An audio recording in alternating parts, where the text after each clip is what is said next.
The Story Grows. I'm Brian Patton. Today we welcome Dima and Alex from Ukrainian metalcore band Space of Variations to the podcast.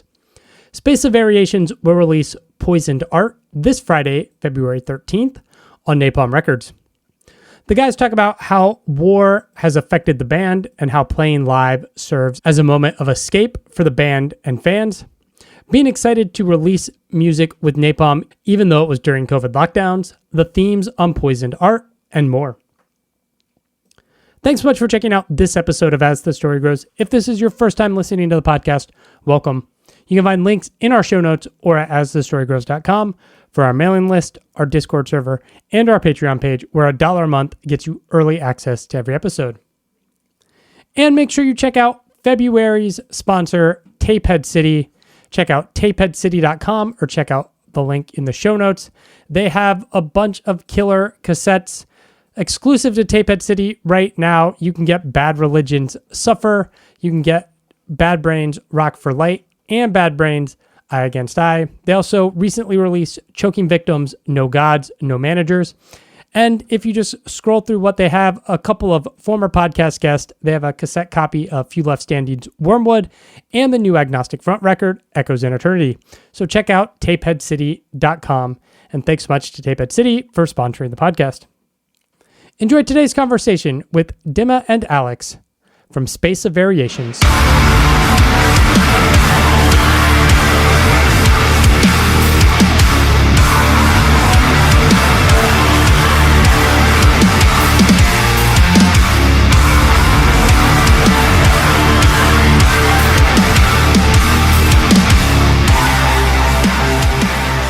Thanks for hanging out and joining me. Yeah, sure. Yeah. Are you, I see the band is credited as from, I'm going to mispronounce this badly, Vinstaya, Ukraine? It's Vinnytsia. Vinnytsia.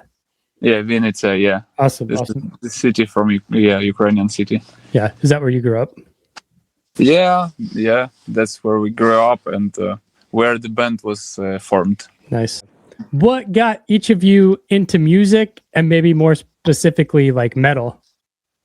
Okay, I will answer very fast. I believe if we talk about heavy music, for example, like exactly about heavy music, it was like many years ago. I was a kid and I have an older brother and he bring some Metallica album, like Injustice for All. It was Injustice for All.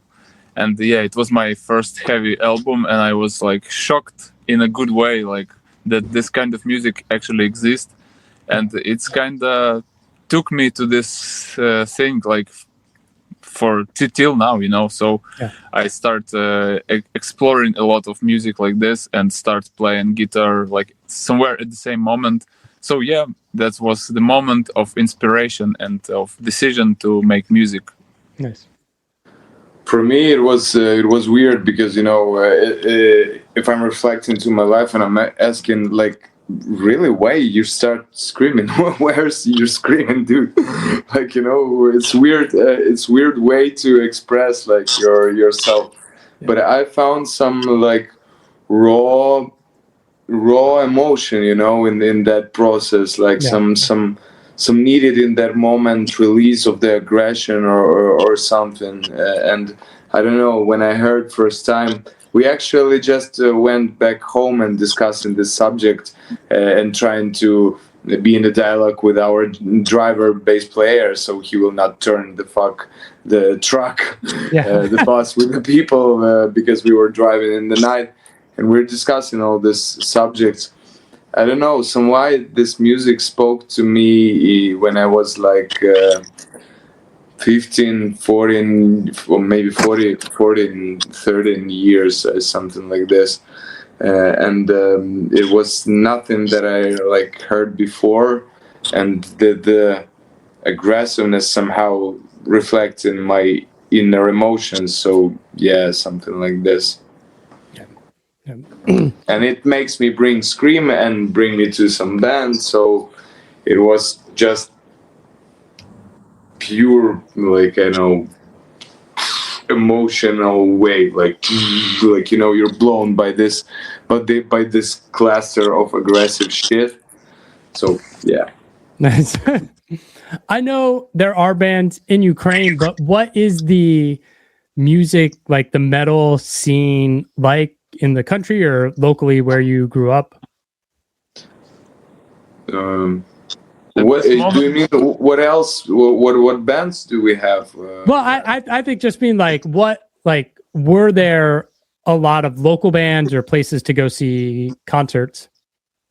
Before the war started, it was incredible time because all the industry with the like festivals, with the shows, everything went like only up. Mm-hmm. And then these motherfuckers came and ruined everything. But we have a lot of cool musicians, talented people. Like not a lot. Okay, I'm a little bit like we have like really some.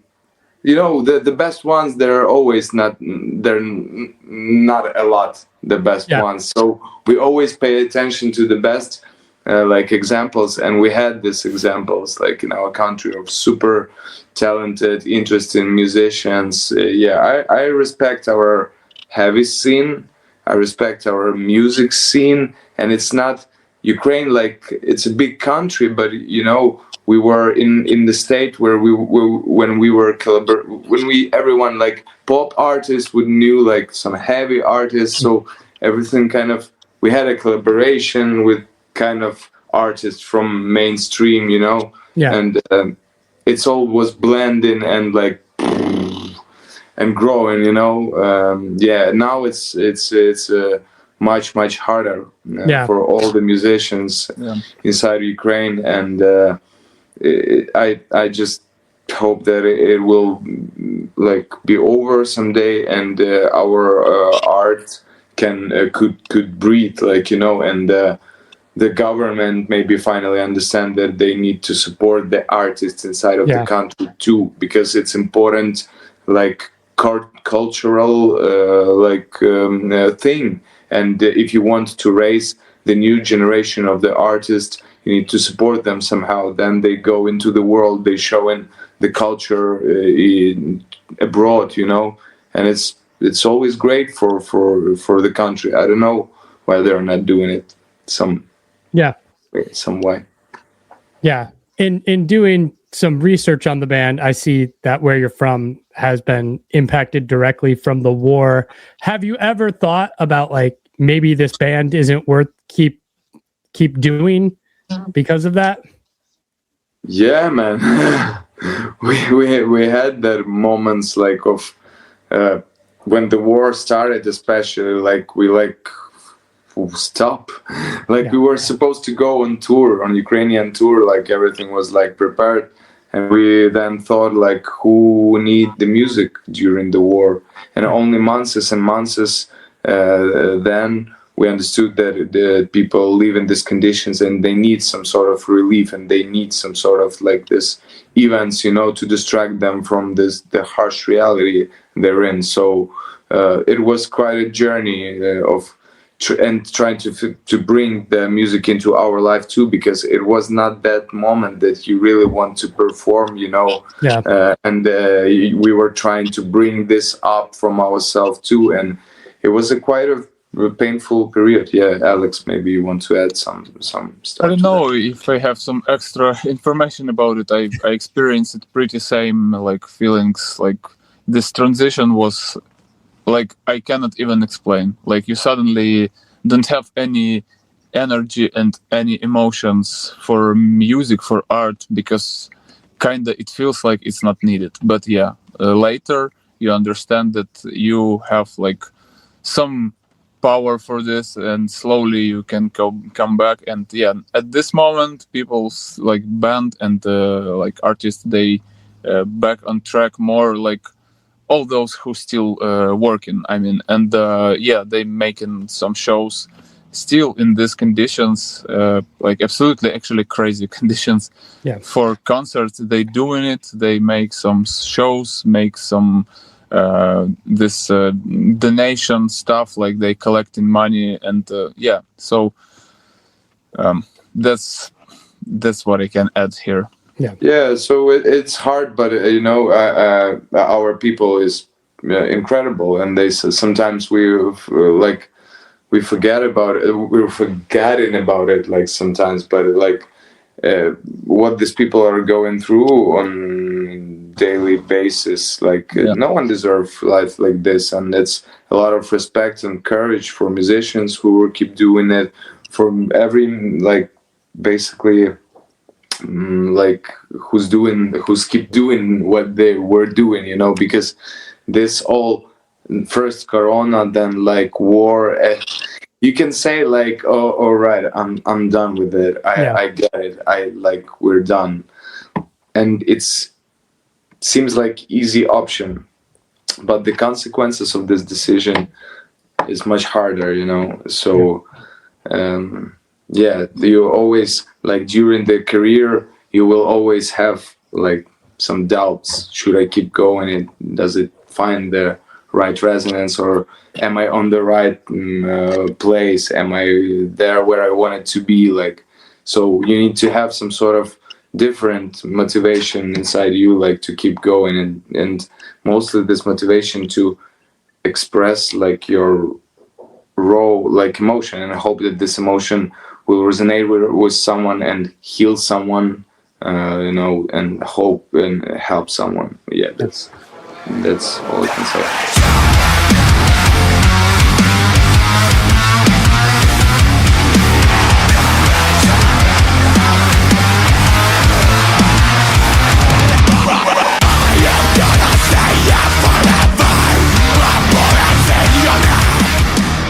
Let's talk about Space of Variations. How did this band get started? This band gets started like originally, like it was not Space of Variations. It was literally same name, but in Russian. It was 2009. Yeah, that's such a twist. And in that moment, it was like, okay, normal thing. So yeah, it was like there was different band members. Like at this moment, only me and Dima, we are from original band. But yeah, it was a little bit different band, and we started in 2009 with this like same title, but in different language. And we play like 1 year with something, and then we broke up and stopped for 5 years, something like this, and reborn again around 2015, and decided to translate in English and start making lyrics in English and start looking to Western stage, to go somewhere outside of country. Yeah, so that's the short version of how everything started. So in 2009 it was like original proto Space of Variations, but in 2015, but I think it was kind of the core, dude. I think it was core. It was proto, like super like origin, and after break after 5 years in 2015, it was like more conscious start of Space of Variations, literally. Yeah, I agree. It's actually a weird story, you know, because I was like this 5 years break, and I was thinking that I will not ever be in music, you know, and some why I thought that this is like my band that I like, and if not that band, I will not keep doing that probably. And I was without a music, and then like match cut, I'm standing in front of like 400 people in my native town and telling you that, oh guys, I did not expect that I will stay like in front of you and still keep going. So it's weird how, you know, everything takes their own places. Like, you know, you just need to kind of follow this feeling, and the path will not be fucking easy, but at least you will not compromise yourself with this feeling, you know. You will be in like as one, like with yourself, like, you know. Weird stuff. Music is wild. Maybe I can add this small extra detail about how band was formed. like this original original band. We had rehearsal rooms / studio in our hometown, and there was a lot of bands playing. And yeah, so I found our ex guitarist, and I found Dima, our current vocalist, in different band, and I called them to join my new project, kinda. So yeah, and I kinda stopped another band with this, but yeah. And actually, we was okay with that. We were like, I had no doubts about this decision. That was the main, because before you had like some doubts, and then suddenly the special moments in your life when you somehow you don't have doubts, and you're just going into that experience. And what a life-changing decision, to be honest, because all this band formed us. Like we grew up during this band, a lot. And so it was like life-changing decision, to be honest. And I didn't knew that. Yeah.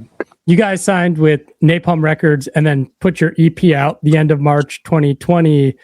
Was it exciting to have that EP out, or was that out kind of right before COVID happened, or was it kind of a disappointing experience?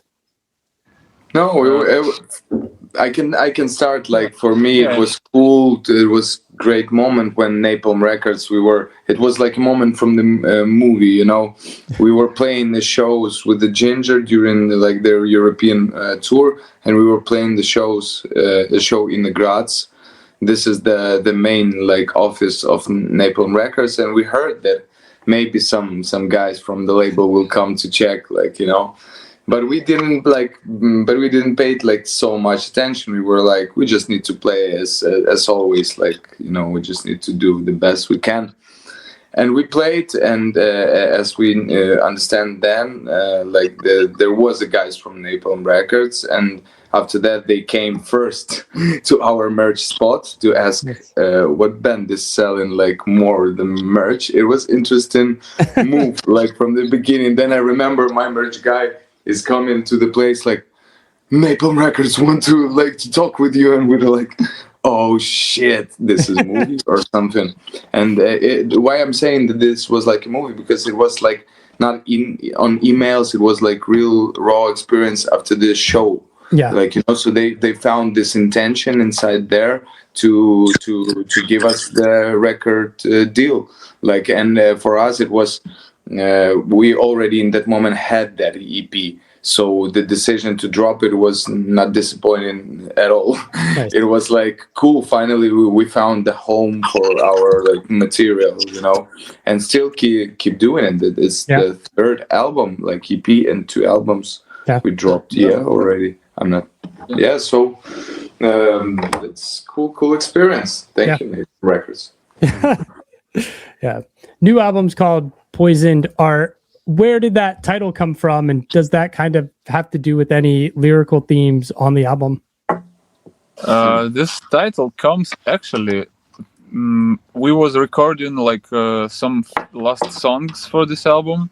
Vocals for the last song. Literally, there was one song left, and we recorded some last parts. And I was recording my chorus. This song actually will be dropped right before the album. This gonna be the focus track before the album. It's called Parallel Realities.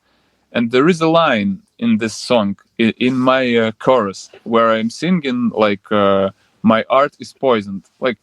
I'm get it from context, but yeah, there is literally this words, my art is poisoned. And we was talking maybe we should call this song Poison Art, we was thinking. And I believe Dima said maybe we will call album, we will make title for album Poisoned Art.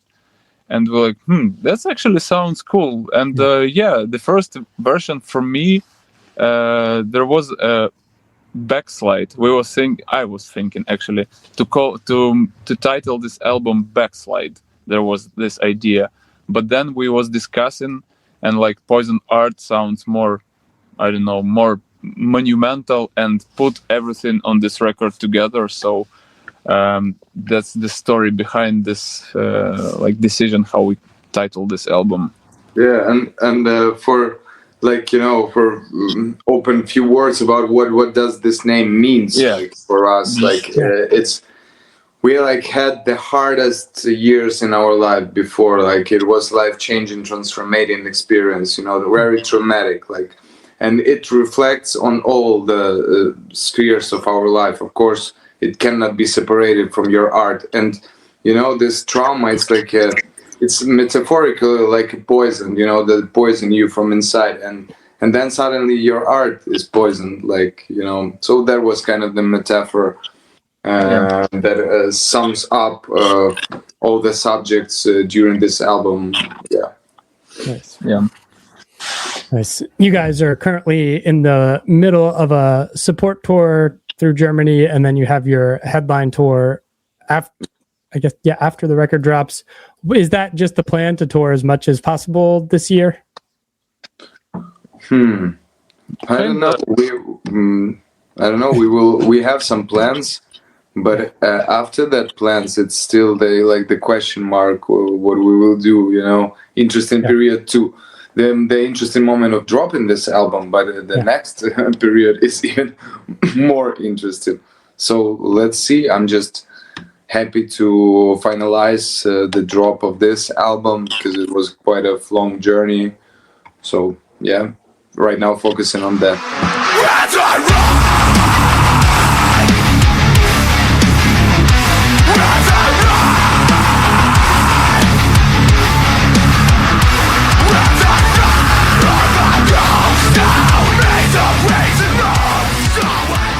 I recommend to all the people who watch and listen this interview, don't use bad speakers.